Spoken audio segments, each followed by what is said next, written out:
Welcome to RPM, the podcast that explores the world of private markets. I'm your host, Maribel Yoo.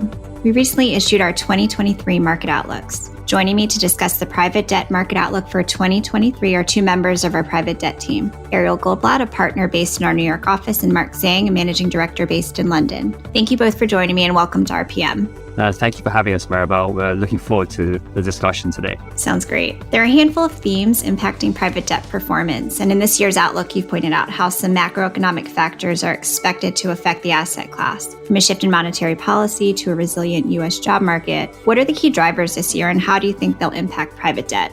Thanks, Maribel. A very timely question. The key drivers impacting the private debt market include inflation, right? Hard to miss. Inflation is expected to have peaked in 2022 and moderate in 2023, but still remain above our central bank targets throughout 2023. This has an implication on corporate revenue and costs, depending on how fast companies can actually pass on increasing costs to their customers. This likely can lead to much tighter corporate margins. The second thing I want to talk about is monetary policy and interest rates.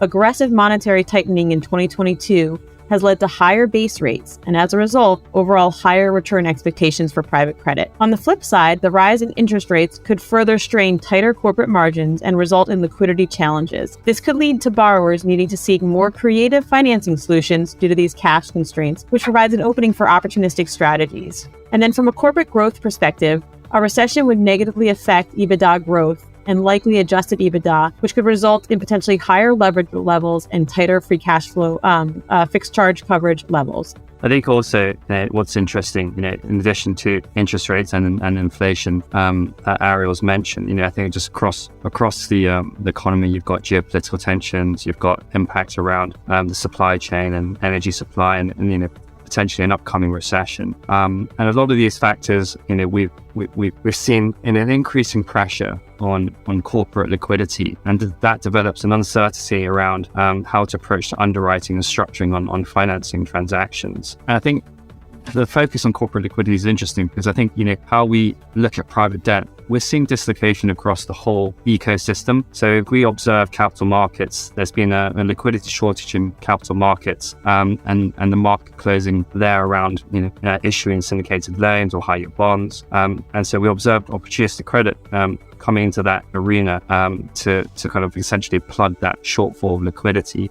You've also seen equity market valuations come down. That makes it increasingly dilutive and expensive to raise equity capital. And again, we've seen opportunistic debt funds come in there as an alternative to equity. And then again, elsewhere in the ecosystem, we've seen LPs looking to rebalance their portfolios, potentially selling stakes. And again, another investment opportunity for buyers. And then again, other players include private equity GPs, private debt GPs needing capital, as well as banks looking to reduce assets. So I think, the way we look at the private debt market is that there's impact across the whole ecosystem and not just at the corporate level. That's helpful perspective on both private debt market and the private markets ecosystem as a whole. Now, given the uncertainty in this current environment, can you talk about why you believe this strategy is an all-weather investment solution? Maribel, interestingly, the number one top-of-mind question we have been receiving is, does it make sense to invest in private debt in this market? To tackle this question, I want to first highlight a chart that came from a research report BlackRock published in August 2022. This chart shows that the expected return projections for private debt falls in the high single digits to mid double digit range. If you compare that to the public markets, which are showing low to mid single digits, you can see there is a significant premium to investing in private debt. Secondly, we've tracked historical volatility of the private debt market versus the public equity and the public debt markets, and the private debt market has experienced much lower volatility than the public markets. For example, over the Great Financial Crisis and COVID period, the direct lending market only declined 5 to 8% versus the high yield and leveraged loan markets at 20% plus. As you can see, from a risk-adjusted return perspective, private debt is expected to achieve higher returns with lower volatility than the public credit markets. From our perspective, this means it is a great fixed income replacement, but also given the ability to achieve double-digit returns, it can also be a very defensive equity replacement strategy given you are at the top of the capital structure. I think in addition to what Ariel talked through, I think a lot of that definitely relates to direct lending around kind of more credit opportunity strategy. Kind of what we've seen through the cycle is that there's always a need for capital solution for complexity. I think we see complexity throughout the cycle. And so that dictates a certain level of all-weather activity. And that complexity could arise through being able to navigate certain transaction processes, whether you need kind of regulatory approvals or whether there's a tight timeline to that transaction. I think during COVID, we saw a lot of companies needing capital to bridge essentially a period of time where they had depressed cash flow generation. So I think, we see, even on the credit opportunity side, an all-weather nature around the need to solve for complexity. However, when there is a dislocation, we do see elevated volumes in deal flow, as well as potential returns. Great. Now, earlier you both touched on key macroeconomic drivers. What do you consider to be drivers for the continued growth and performance of private credit? Yeah, there are several factors that will further drive the growth and performance of private credit. First, this is a floating rate product. As a result, increases in base rates positively impact overall returns. Second, private credit has much lower volatility, as we discussed before, because it has a contractual coupon that is paid quarterly. This leads to a very stable cash yield for investors. Third, private credit tends to have lower losses due to its senior position in the capital structure. And lastly, private credit loans are short duration, with most loans refinancing every 2 to 3 years. And to add to that, I think, from in a very simplistic way, we're going to see continued disintermediation of banks. We feel that private debt is still a relatively underpenetrated market. If you were to look at private debt AUM as a whole versus the private equity market, private equity is still 5 times larger by AUM. And if you look at kind of where equity and debt, how they sit within the capital structure, we do think that private debt should be of a similar size to private equity. So there's definitely a lot of room for growth there. Other areas where we see, that will drive the growth of private credit is that there's an increasing sophistication of the private credit solutions for companies, and we're seeing the evolution of more sub-strategies. And, we'll touch a bit on that later, but around kind of credit, specialty finance strategies, for example. We're also seeing a greater sophistication of CFOs to get comfortable with private credit solutions kind of beyond just direct lending.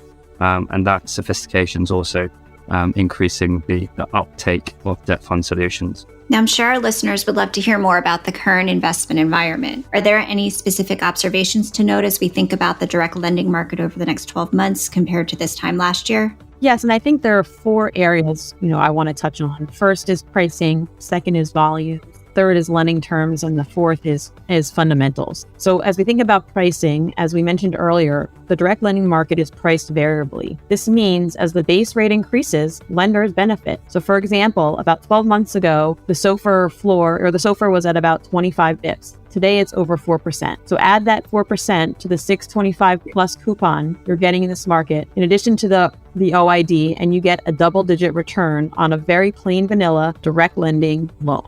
And then as you think about volumes, you may think, great, pricing is up a lot, but can you actually deploy in this market given M&A volumes are down? And the answer is yes. And this is driven partly by bank retrenchment, meaning that the syndicated loan market is essentially shut down.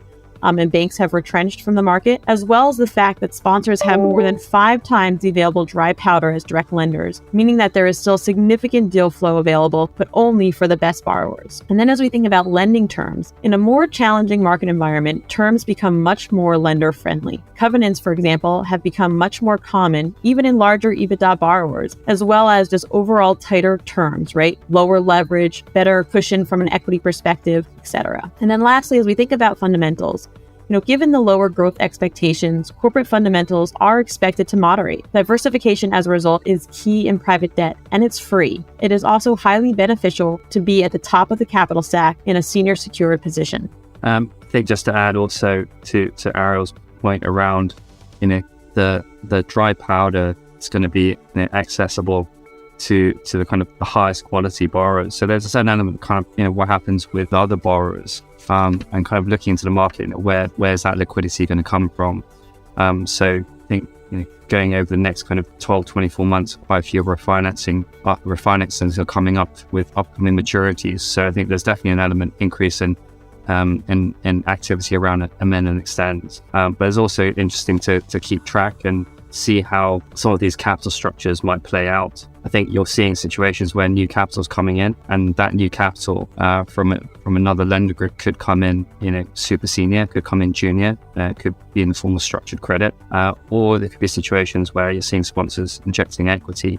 You might get scenarios where existing lenders will have to take haircuts, and there could be restructurings. But I think you're going to see a multitude of different kind of scenarios on how some of these capital structures might play out. And something we're observing also is that potentially there could be lower levels of defaults relative to the global financial crisis, where you're seeing more lenders coming in before a default happens to help the borrowers trade through what may be a difficult period. Ariel, earlier you had briefly touched on a defensive strategy. For those interested in implementing this strategy, can you walk us through the difference between defense and offense when it comes to private debt? Sure, I'll tackle defense and I'll let Mark tackle the offense piece. But direct lending is a through the cycle product. And we are coming into a period with, much higher returns, as we discussed earlier. In addition to just base rates coming up, we've also are seeing, much better terms and coupons. And then as we think about private debt and investing in this market from a defensive position, our view is that diversification is free. So make sure you have a very well diversified portfolio. Make sure you're also senior in the capital structure, and that you are selective in your manager selection.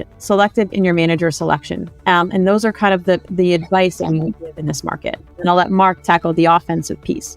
Yeah, I think definitely as Ariel highlighted, one of the key points on defense is the point around diversification. And then on the offense side, I think the key characteristic that we're looking for is actually flexibility. And that's essentially how we see it, how we explained earlier on the podcast around, we're seeing opportunity sets evolve across the whole ecosystem. And being able to predict when these opportunity sets arise is going to be difficult. And so how we see it is, maintaining flexibility to be able to move capital into those opportunity sets as and when they arise.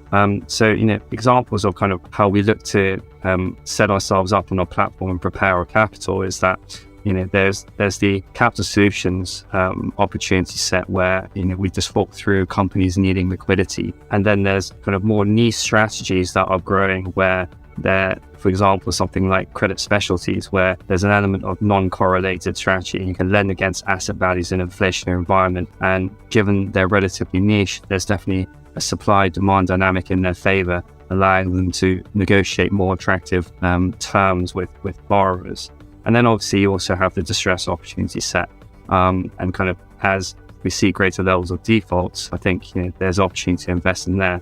But there's going to be multiple opportunity sets. And I think the key point we see on the offense side is to maintain flexibility to be able to move capital into opportunity sets as and when they arise. Appreciate you taking the time to walk us through that strategy. Thanks again for joining me today. Take care and look forward to catching up with you both soon. Thank you for having us, Maribel. We appreciated the interactive discussion. Thank you very much, Maribel, for having us on the podcast today. Absolutely. That does it for this episode of RPM. Thanks for listening. For more research and information on private debt at StepStone, visit us at stepstonegroup.com. RPM is available on Apple Podcasts, Spotify, Stitcher, and other podcast platforms.